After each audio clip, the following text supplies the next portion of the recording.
सीता के हरण के बाद हमने देखा कि अयोध्या के राजकुमार श्री राम और लक्ष्मण अपनी पत्नी की खोज में भटक रहे थे। शोक की गहरी छाया में राम पंपा सरोवर के पास प्रकृति के सौंदर्य को देखकर भी सीता के लिए निरंतर विलाप कर रहे थे। इसी दुख की घड़ी में ऋष्यमुख पर्वत पर छिपे वानर राज सुग्रीव ने इन दोनों तेजस्वी पुरुषों को देखा और वाली का शत्रु समझकर अपने बुद्धिमान मंत्री हनुमान को भेजा। हनुमान विनम्र ब्राह्मण का वेश धारण कर राम से मिले और उनकी मधुर वाणी से राम तुरंत प्रभावित हो गए। लक्ष्मण ने राम के वनवास और सीता हरण की पूरी व्यथा हनुमान को सुनाई। इसके पश्चात हनुमान ने राम और सुग्रीव की भेंट करवाई। अग्नि को साक्षी मानकर दोनों ने परस्पर सहायता और मित्रता की शपथ ली। सुग्रीव ने राम को सीता द्वारा गिराए गए आभूषण दिखाए, जिससे राम का दुख फिर उमड़ पड़ा। इसके बाद सुग्रीव ने अपनी पीड़ा बताई कि कैसे उनके बलशाली भाई वाली ने उन्हें राज्य से निष्कासित किया, उनकी पत्नी रूमा को छीन लिया और उन्हें मारने के प्रयास किए, जिसके कारण उन्हें ऋष्यमुख पर्वत पर शरण लेनी पड़ी।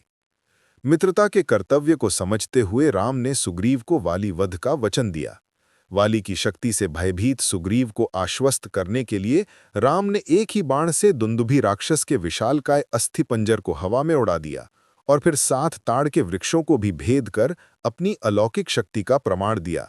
राम की शक्ति पर पूर्ण विश्वास होने के बाद सुग्रीव ने किष्किंधा में जाकर वाली को ललकारा। वाली की पत्नी तारा ने आसन्न खतरे को भांपकर वाली को युद्ध टालने की बुद्धिमत्तापूर्ण सलाह दी, पर अहंकार में चूर वाली नहीं रुका। जब दोनों भाई युद्ध कर रहे थे तब वृक्षों के पीछे छिपे श्री राम ने एक अचूट बाण से वाली को धराशायी कर दिया। मरणासन्न वाली ने धर्म और न्याय के नाम पर राम से इस छिपकर किए गए वार की न्यायसंगतता पर प्रश्न किया। यही वो महत्वपूर्ण मोड़ है जहां कहानी अब एक नए और भावनात्मक अध्याय की ओर बढ़ रही है। किष्किंधा के वन में अपने जीवन की अंतिम सांसें ले रहे पराक्रमी वानर राज वाली ने अपने वक्ष में राम के बाण को धारण किए हुए धर्म और न्याय के नाम पर अयोध्या के राजकुमार श्री राम से प्रश्न किया।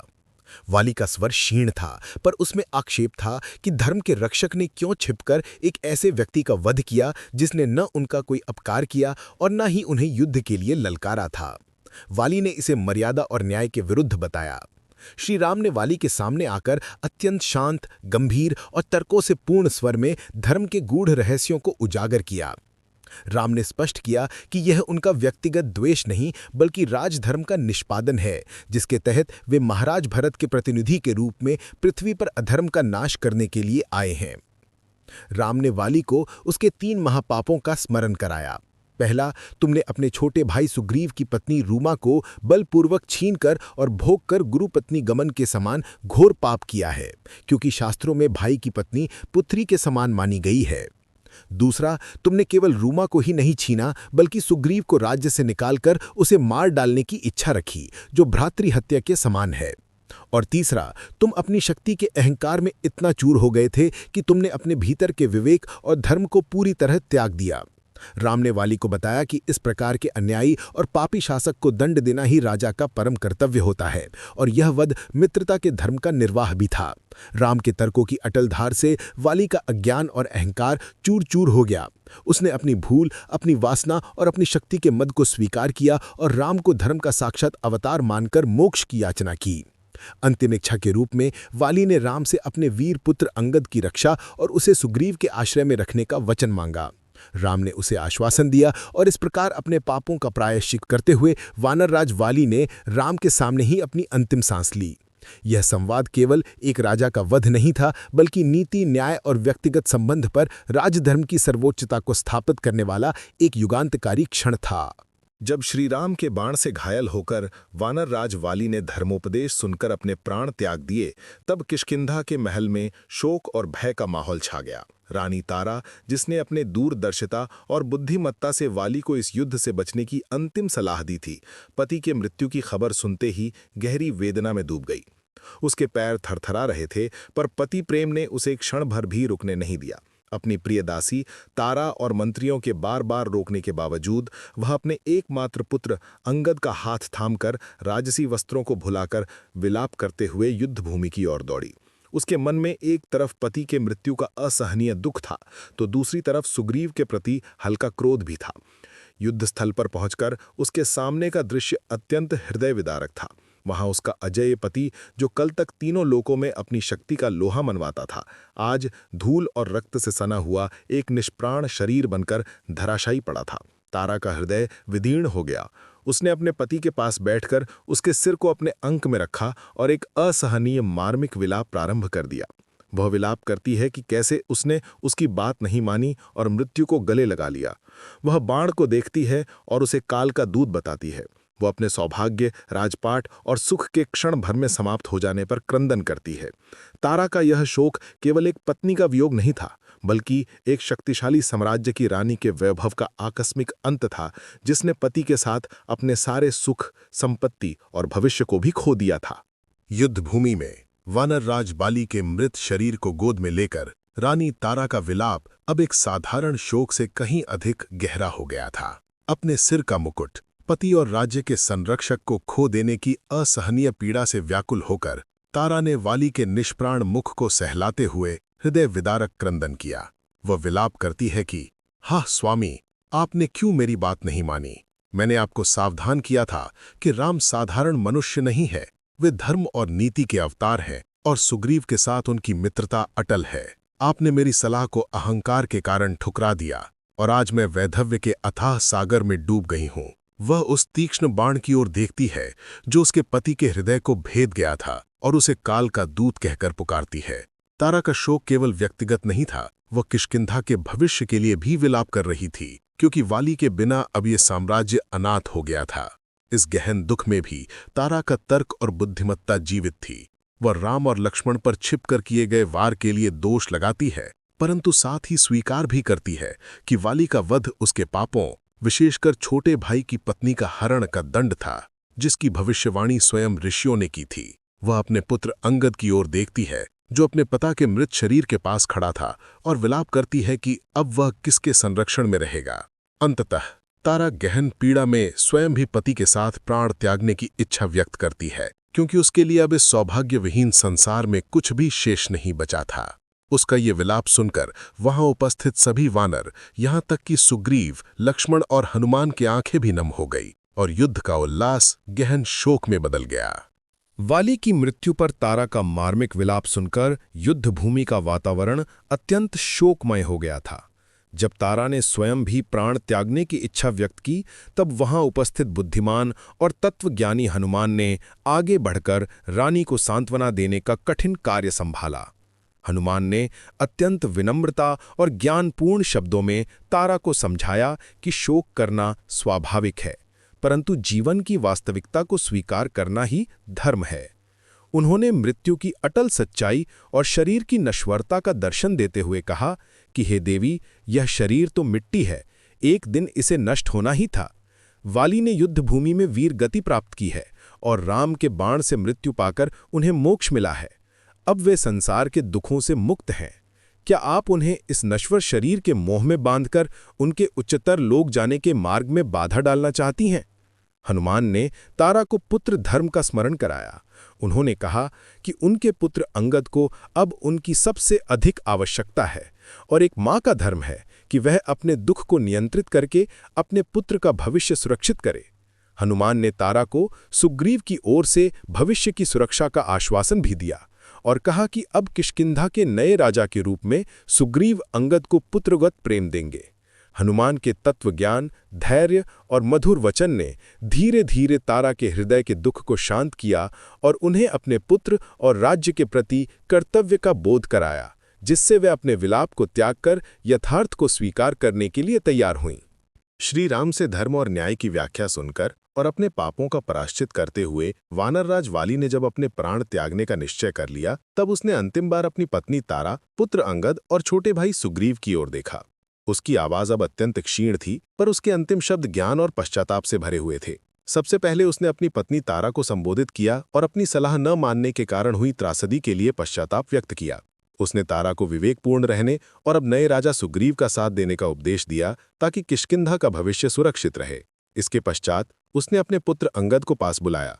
एक पिता की अंतिम इच्छा के रूप में वाली ने अंगद को विनम्र, धर्मपरायण रहने और अपने चाचा सुग्रीव तथा उनके नए मित्र श्रीराम के प्रति निष्ठावान रहने का उपदेश दिया। उसने अंगद को समझाया कि अब उसका भविष्य सुग्रीव के साथ ही है और उसे अभिमान त्याग कर बड़ों का सम्मान करना चाहिए। अंत में वाली ने सुग्रीव की ओर देखा। अपने भाई को क्षमादान देते हुए उसने सुग्रीव से प्रेम और एकता बनाए रखने का आग्रह किया। उसने सुग्रीव को यह भी उपदेश दिया कि वो तारा और अंगद का विशेष ध्यान रखे और उन्हें राजमाता तथा राजकुमार के समान सम्मान दे। अपने अंतिम उपदेशों में वाली ने स्वीकार किया कि उसके जीवन का अंत उसके अधर्म के कारण हुआ है और उसने सुग्रीव को हमेशा धर्म, न्याय और विवेक के पथ पर चलने की सीख दी, जिससे वो उसके समान भूल न करे। इन उपदेशों के साथ ही वानर राज वाली ने अपने वीर और शक्तिशाली शरीर को त्याग दिया, जिससे युद्ध भूमि में शोक की लहर दौड़ गई। वाली के अंतिम उपदेश और उसके प्राण त्यागने के बाद रानी तारा का दुख और भी गहरा हो गया। पति के अंतिम शब्दों से मिली थोड़ी सी शांति भी उनके मृत शरीर को गोद में देखकर समाप्त हो गई। तारा ने अपने पति के शरीर को कसकर पकड़ लिया और उन्माद की सीमा तक पहुंचकर विलाप करने लगी। उसने जोर जोर से रोते हुए अपने सौभाग्य पर शोक व्यक्त किया और नश्वरता को धिक्कारा, जिसने एक पल में उसके जीवन के सारे आधार को छीन लिया। वह विलाप करती है कि वह वाली के साथ ही चितारोहण करके प्राण त्याग देगी, क्योंकि उसके बिना किष्किंधा का वैभव और उसका स्वयं का जीवन दोनों ही अर्थहीन हो गए हैं। तारा ने वाली को संबोधित करते हुए कहा कि वे अब उसे छोड़कर अकेले चले गए हैं और वह इस पुत्र अंगद के साथ इस दुख भरे संसार में कैसे रहेगी।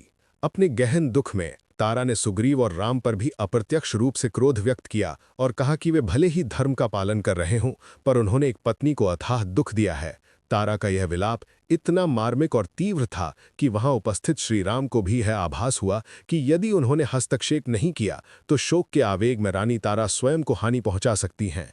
इस दृश्य ने युद्ध के सभी विजेताओं को भी निस्तब्ध कर दिया और सभी ने अनुभव किया कि विजय का हर्ष भी इस करुण विलाप के आगे फीका पड़ गया है। वानर राज वाली की मृत्यु से किष्किंधा के वन में केवल शोक ही नहीं बल्कि गहन निराशा भी छा गई थी। वाली के निष्प्राण शरीर को गोद में लेकर रानी तारा का विलाप अब आत्म बलिदान के संकल्प में बदल चुका था। उसने राजसी वस्त्रों और जीवन के सभी सुखों को त्यागते हुए ये भीषण प्रतिज्ञा की कि वह अपने पति के साथ ही चितारोहण करेगी। तारा ने दृढ़ता से कहा कि वैधव्य का जीवन उसके लिए कारावास के समान है और वह अपने प्रियतम के बिना एक क्षण भी जीवित नहीं रह सकती।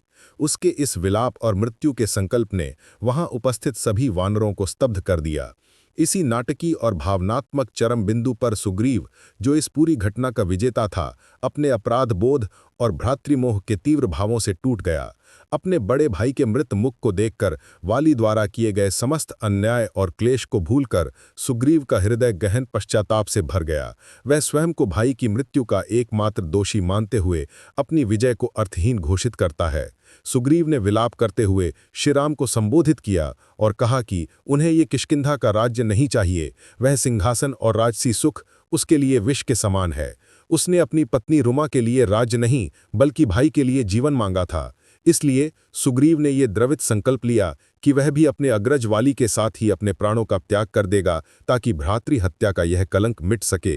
इस प्रकार वाली की मृत्यु ने एक और राजनीतिक परिवर्तन लाया तो दूसरी ओर भाई बहन के प्रेम और पति पत्नी के वियोग के दुख ने दोनों विजेताओं को जीवन से विरक्त कर दिया। युद्ध का अंत शोक और आत्म बलिदान के संकल्प से हुआ, जिसने राम और लक्ष्मण को इस गहन भावनात्मक संकट को शांत करने के लिए हस्तक्षेप करने पर विवश कर दिया। तारा और सुग्रीव द्वारा वाली के साथ प्राण त्यागने के गहन भावनात्मक संकल्प के बाद युद्धभूमि में संकट की स्थिति उत्पन्न हो गई थी। इस समय श्री राम ने आगे बढ़कर अपनी दिव्य गरिमा और धर्म ज्ञान के बल पर दोनों को सांत्वना दी। राम ने सुग्रीव को समझाते हुए कहा कि शोक करना उचित है, पर कर्तव्य से मुंह मोड़ना पाप है। अब उसे किष्किंधा का सिंहासन संभालकर धर्मपूर्वक शासन करना होगा। उन्होंने तारा को भी माता के समान समझाते हुए अंगद के भविष्य की ओर ध्यान देने और आत्महत्या जैसे घोर पाप से विमुख होने का उपदेश दिया। राम के शांत और तार्किक हस्तक्षेप से गहन शोक की लहर धीरे धीरे नियंत्रित हुई और सभी ने वाली का अंतिम संस्कार धार्मिक रीत रिवाजों के अनुसार करने का निश्चय किया। तब सुग्रीव ने अपने बड़े भाई के सम्मान में अंत्येष्टि की सभी व्यवस्थाएं स्वयं संभालीं। वाली के शरीर को उचित रूप से चंदन और पुष्पों से सजाया गया। तारा और अंगद अत्यधिक शोक में डूबे होने के बावजूद अंतिम दर्शन और प्रक्रियाओं में शामिल हुए। अंगद ने अपने पिता की चिता को अग्नि दी और अंतिम विदाई के समय सुग्रीव ने भारी हृदय से अपने भाई को जल समर्पित किया। इस धार्मिक कर्मकांड ने सभी के मन को शांति प्रदान की। वाली की अंत्येष्टि संपन्न होने के साथ ही किष्किंधा का एक युग समाप्त हुआ। राम ने तब सुग्रीव को आदेश दिया कि वह शोक की अवधि समाप्त होने तक ऋष्यमुख पर्वत पर ही रहे और राजधर्म की प्रक्रियाओं को शुरू करे, ताकि वह सीता की खोज के अपने मूल उद्देश्य को आगे बढ़ा सकें। वानरराज वाली की अंत्येष्टि संपन्न होने के साथ ही किष्किंधा में शोक की अवधि समाप्त हुई और श्रीराम के आदेशानुसार सुग्रीव के राज्य अभिषेक की तैयारी आरंभ की गई। राम ने स्पष्ट किया कि सीता की खोज का मूल उद्देश्य तभी पूरा हो सकता है जबकि किष्किंधा का शासन सुदृढ़ हो। अतः राम ने सुग्रीव को आदेश दिया कि वह राजधर्म का पालन करते हुए धर्म और न्याय के साथ राज्य का भार संभाले। राम स्वयं वाली के वध के कारण किष्किंधा नगरी में प्रवेश नहीं करते हैं और प्रस्रवण पर्वत पर लक्ष्मण के साथ निवास करते हैं।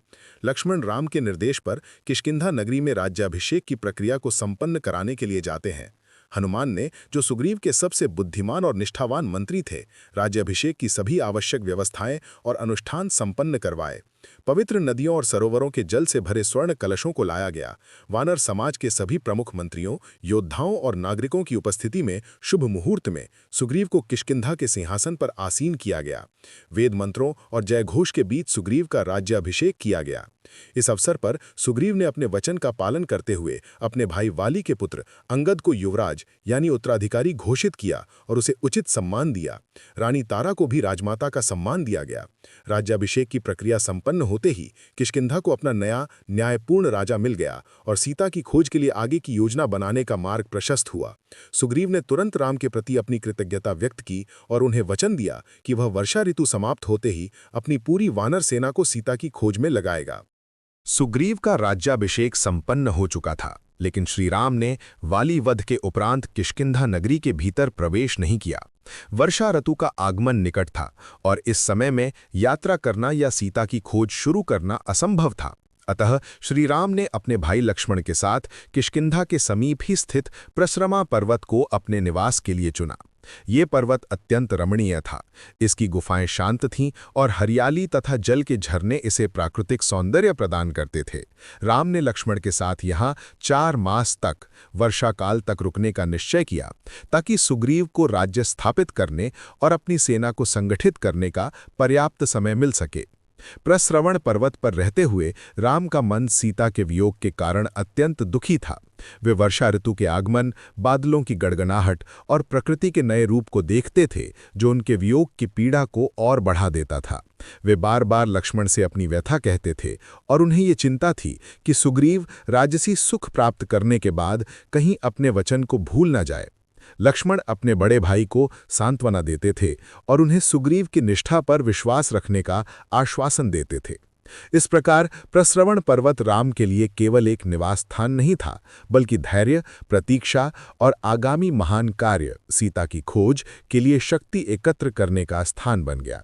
राम ने यहाँ रहकर शांत वातावरण में सीता की खोज की योजना और सुग्रीव के अगले कदम की प्रतीक्षा की। प्रस्रवण पर्वत पर निवास करते हुए श्री राम ने वर्षा ऋतु के आगमन का गहन अनुभव किया। आकाश में घने काले मेघ छा गए, जो बिजली की चमक और घनघोर गर्जना के साथ बरसने लगे। राम ने लक्ष्मण से इस मनोहर किंतु वियोगवर्धक ऋतु का विस्तार से वर्णन किया। उन्होंने आकाश की ओर देखते हुए कहा कि ये वर्षा ऋतु केवल शीतलता ही नहीं लाती, बल्कि वियोगी हृदय की पीड़ा को भी कई गुना बढ़ा देती है। राम ने मेघों को देखकर उन्हें सीता का संदेशवाहक कहा और बरसती जलधाराओं को अपने नेत्रों के अश्रु बताया। वे विलाप करते हैं कि जिस समय सभी प्रेमी जन अपनी प्रियतमाओं के साथ सुखपूर्वक निवास कर रहे हैं, उस समय वे अपनी प्राण प्रिया सीता से दूर हैं। राम ने प्रकृति के हर पहलू को सीता के सौंदर्य से जोड़ा। विद्युत की चमक में उन्हें सीता की दमक याद आती है और मयूरों के नृत्य में उन्हें सीता की चाल का स्मरण होता है। इस सौंदर्यपूर्ण ऋतु की स्तुति करते हुए भी राम को राजधर्म और कर्तव्य का बोध था। वे सुग्रीव द्वारा वर्षा ऋतु के बाद सीता की खोज के लिए दिए गए वचन को याद करते हैं और उन्हें डर होता है कि कहीं राजसुख में लिप्त होकर सुग्रीव अपने कर्तव्य को भूल न जाए। लक्ष्मण ने राम को धैर्य धारण करने की सांत्वना दी और उन्हें आश्वस्त किया कि सुग्रीव जैसा मित्र कभी अपने वचन से पीछे नहीं हटेगा। इस प्रकार प्रस्रवण पर्वत पर वर्षा ऋतु का समय राम के वियोग, प्रकृति के सौंदर्य और कर्तव्य की प्रतीक्षा का संगम बन गया। वर्षा ऋतु समाप्त हो चुकी थी। प्रस्रवण पर्वत पर निवास कर रहे श्री राम वियोग की पीड़ा और सुग्रीव की निष्क्रियता से चिंतित थे। उन्होंने पहले लक्ष्मण को किष्किंधा जाकर सुग्रीव को उसका राजधर्म और वचन याद दिलाने के लिए तैयार किया। इससे पहले कि लक्ष्मण क्रोध में किष्किंधा जाते, बुद्धिमान और नीतिज्ञ हनुमान ने स्थिति की गंभीरता को भांप लिया और स्वयं राजमहल में सुग्रीव के पास पहुंचे। सुग्रीव, जो राजसी सुखों में अत्यधिक लीन हो चुका था, कर्तव्य के प्रति विमुख दिखाई दे रहा था। हनुमान ने अत्यंत विनम्रता किंतु दृढ़ता के साथ अपने स्वामी को धर्म और नीति का उपदेश दिया। हनुमान ने कहा, हे राजन, वर्षाकाल समाप्त हो गया है। आपने श्री राम को सीता की खोज में सहायता करने का जो कठिन वचन दिया था, उसे निभाने का समय आ गया है। राम ने अपने वचन का पालन किया और आपको आपका राज्य दिलाया। अब यदि आप अपने वचन से पीछे हटते हैं तो आप कृतघ्नता, किए हुए उपकार को भूल जाना कि पाप के भागी होंगे। हनुमान ने सुग्रीव को समझाया कि कृतज्ञता संसार में सबसे बड़ा पाप है और यह यश और कीर्ति को नष्ट कर देता है। उन्होंने आगे कहा कि राम जैसे बलशाली और धर्मपरायण मित्र को क्रोधित करना बुद्धिमत्ता नहीं है, क्योंकि उनके एक ही बाण ने वाली जैसे महाबली का वध कर दिया था। हनुमान ने सुग्रीव को याद दिलाया कि मित्र धर्म का सर्वोच्च कर्तव्य वचन का पालन करना है। हनुमान के इन नीतिपूर्ण और समयोचित वचनों ने सुग्रीव को उसकी कर्तव्य विमुखता से जगाया। सुग्रीव ने तुरंत अपनी भूल स्वीकार की और बिना विलंब किए वानर सेना को एकत्र करने का आदेश दिया, जिससे राम के पास जाने वाले लक्ष्मण का क्रोध शांत हो सके। प्रस्रवण पर्वत पर निवास कर रहे श्रीराम ने हनुमान के उपदेश के बाद सुग्रीव की ओर से कार्रवाई की प्रतीक्षा करते हुए वर्षा ऋतु की समाप्ति और शरद ऋतु, पतझड़ या शरतकाल के आगमन का अवलोकन किया। यह ऋतु निर्मलता और शुद्धता लेकर आती है, जो राम के वियोग को कुछ क्षणों के लिए शांत करती है। राम ने लक्ष्मण के समक्ष इस ऋतु की सुंदरता का विस्तृत वर्णन किया। राम ने कहा कि शरद ऋतु में आकाश मेघहीन हो गया है, जल निर्मल हो गया है और सूर्य की किरणें अब अधिक सौम्य और सुखद हो गई हैं। उन्होंने वर्णन किया कि कैसे कमल खिल उठे हैं और सरोवरों का जल स्वच्छ दिखाई देता है। रात्रि के समय चंद्रमा अपनी शीतल और उज्ज्वल चांदनी से पूरी पृथ्वी को प्रकाशित कर रहा है, जो मन को शांति देती है। शरद ऋतु का आगमन आशा का प्रतीक था, क्योंकि यह यात्रा और कर्म के लिए उपयुक्त समय होता है। राम ने लक्ष्मण को बताया कि अब अवरोधों का समय समाप्त हो गया है और यही वह ऋतु है जिसमें सुग्रीव अपने वचन का पालन करते हुए सीता की खोज के लिए अपनी विशाल वानर सेना को भेजेगा। यह शरद ऋतु की स्तुति केवल प्रकृति का वर्णन नहीं थी, बल्कि राम के मन में कर्म की प्रेरणा और सीता की शीघ्र खोज की आशा को भी दर्शाती थी। राम ने कहा कि जिस प्रकार यह ऋतु आकाश को निर्मल करती है, उसी प्रकार अब उन्हें भी अपने लक्ष्य को निर्मल रूप से देखना है और सुग्रीव के साथ मिलकर अपने संकल्प को पूरा करना है। प्रकृति का यह मनोहारी बदलाव राम को उनके महान कार्य की ओर बढ़ने के लिए प्रेरित करता है। शरद ऋतु का आगमन हो चुका था और सीता की खोज शुरू करने का सही समय आ गया था, परंतु सुग्रीव हनुमान के उपदेश के बावजूद राजसी सुख में लीन होकर अपने वचन को निभाने में विलंब कर रहा था। श्री राम वियोग की पीड़ा और सुग्रीव की निष्क्रियता से अत्यंत चिंतित और खिन्न हो उठे। उन्होंने अपने छोटे भाई लक्ष्मण को बुलाया और उसे किष्किंधा जाकर सुग्रीव को उसके कर्तव्य का स्मरण कराने का आदेश दिया। राम का हृदय जानता था कि यदि सुग्रीव ने जानबूझकर वचन तोड़ा तो ये कृतघ्नता होगी, जिसका दंड आवश्यक है। राम की आज्ञा पाकर लक्ष्मण भीषण क्रोध से भर उठे। उनके नेत्र लाल थे और उनके माथे पर चिंता की लकीरें खिंच गई थीं। उन्होंने अपना धनुष उठाया और ऐसे चले जैसे साक्षात काल किष्किंधा की ओर बढ़ रहा हो। राम के मन में वाली वध की स्मृति को ताज़ा करते हुए लक्ष्मण ने क्रोधपूर्वक घोषणा की कि यदि सुग्रीव ने अपने वचन का पालन नहीं किया तो वह उसे भी वाली के समान ही दंड देंगे। लक्ष्मण के इस अग्नि के समान क्रोध के पीछे केवल सुग्रीव की कृतज्ञता नहीं थी, बल्कि अपने बड़े भाई राम की असहनीय पीड़ा भी थी। किष्किंधा की ओर बढ़ते हुए लक्ष्मण ने मन ही मन यह निश्चय कर लिया कि वह राजसी भोग में लिप्त वानर राज को उसके कर्तव्य से विमुख होने के लिए कठोरतम दंड देंगे। उनका यह भीषण आगमन किष्किंधा के पूरे वातावरण को भय और आशंका से भर देने वाला था। लक्ष्मण का क्रोधपूर्ण आगमन किष्किंधा के दरवाजे तक पहुंच चुका था। उनके तीव्र आगमन और भीषण प्रतिज्ञा की सूचना तत्काल राजमहल तक पहुंची। सुग्रीव, जो राजसी सुख भोग और मदिरापान में अभी भी लीन थे, इस खतरे की गंभीरता को भांप नहीं पाए। ऐसे संकट की घड़ी में बुद्धि और विवेक के प्रतीक हनुमान ने एक बार फिर अंतिम प्रयास के रूप में सुग्रीव के पास जाने का निर्णय लिया। हनुमान ने अत्यंत आपातकालीन स्वर में सुग्रीव को संबोधित किया। उन्होंने कहा, हे राजन, अब विलंब की कोई गुंजाइश नहीं है। लक्ष्मण क्रोधित होकर किष्किंधा के द्वार पर खड़े हैं। उनके नेत्रों में वाली के वध की स्मृति और श्रीराम के वियोग की पीड़ा का क्रोध साफ दिखाई देता है। यदि आपने अभी भी अपने वचन का पालन नहीं किया तो हमें विनाश का सामना करना पड़ेगा। हनुमान ने सुग्रीव को कड़े शब्दों में कृतज्ञता के परिणामों की याद दिलाई और कहा कि जो व्यक्ति अपने उपकारी मित्र के प्रति धोखा करता है, उसे संसार में कहीं भी शांति नहीं मिलती। इस बार हनुमान ने केवल धर्म की नहीं बल्कि व्यावहारिक राजनीति की बात की। उन्होंने कहा कि राम के पास अजेय शक्ति है और उन्हें शत्रु बनाना आत्मघाती है। हनुमान ने सुग्रीव को तुरंत उठने, राजसी भोग को त्यागने और लक्ष्मण के समक्ष विनम्रता और पश्चाताप के साथ उपस्थित होने का निर्देश दिया। हनुमान के इस दृढ़ और निर्णायक उपदेश ने अंततः सुग्रीव को उनकी निद्रा से जगाया। भयभीत सुग्रीव ने तुरंत हनुमान के निर्देशानुसार कार्य करने का निश्चय किया ताकि वे लक्ष्मण के क्रोध की अग्नि से बच सकें। लक्ष्मण राम के वियोग और सुग्रीव की कृतज्ञता के विचार से अग्नि के समान दहकते हुए किष्किंधा नगरी में प्रवेश करते हैं। उनके आगमन का प्रभाव इतना तीव्र था कि वानर सेना और नागरिक भयभीत होकर अपने घरों में छिप गए। लक्ष्मण सीधे राजमहल की ओर बढ़े। उनका धनुष तना हुआ था और उनके नेत्रों की लालिमा विनाश की चेतावनी दे रही थी। उन्होंने भीषण गर्जना करते हुए सुग्रीव को ललकारा और उसे राजसी भोग त्याग कर तुरंत राम के समक्ष उपस्थित होने या वाली के मार्ग पर जाने के लिए तैयार रहने की धमकी दी। सुग्रीव हनुमान के उपदेश से जागा था, लेकिन संकोचवश सीधे लक्ष्मण के सामने नहीं आ पाया। इस नाजुक और विस्फोटक स्थिति को संभालने के लिए बुद्धिमान रानी तारा ने पहल की। अपने वैधव्य के वेश में लेकिन अदम्य साहस के साथ तारा ने लक्ष्मण के मार्ग में आकर उन्हें रोका। अपने शांत, तर्कसंगत और सम्मानपूर्ण वचनों से तारा ने लक्ष्मण के क्रोध को शांत करने का प्रयास किया। तारा ने विनम्रतापूर्वक स्वीकार किया कि सुग्रीव ने विलंब किया है, लेकिन इसका कारण केवल राजसी सुख नहीं बल्कि वाली की मृत्यु के बाद आए राज्य के प्रबंधन और वर्षा काल की समाप्ति के कारण उत्पन्न हुई स्वाभाविक आलस्य है। उसने लक्ष्मण को याद दिलाया कि क्रोध जैसे शक्तिशाली व्यक्ति के लिए उचित नहीं है और क्षमा करना ही वीर धर्म का वास्तविक लक्षण है। तारा ने अपनी पिछली त्रासदी, वाली की मृत्यु का उल्लेख करते हुए लक्ष्मण से करुणा की अपील की और उन्हें सुग्रीव की निष्ठा पर विश्वास रखने का आग्रह किया।